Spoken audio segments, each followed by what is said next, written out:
చాలా common air purifying plant ఇది. దీన్ని మదర్ ఇన్ లా స్టంగ్ అని కూడా అంటారు. ఎయిర్ ప్యూరిఫై చేసే మొక్కల్లో ఇది నెంబర్ 1 మొక్క అని చెప్పొచ్చు. ఇది సక్యులెంట్ జాతికి చెందిన మొక్క.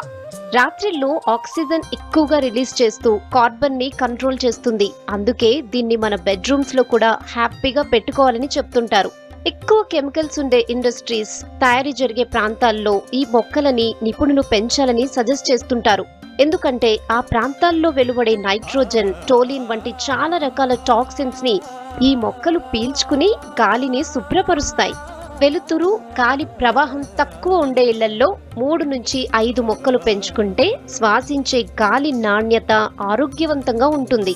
ఈ మొక్కలు శ్వాస సమస్యలు తెచ్చే జైలిన్, బెంజీన్, ఫార్మాల్డిహైడ్ లాంటి 100 రకాల పాయిజన్స్ ని కూడా గాలి నుండి క్లీన్ చేస్తుంది. అంతేకాదు ఇది బాత్రూంలో ఉంచితే గాల్లో నుండి తేమని కూడా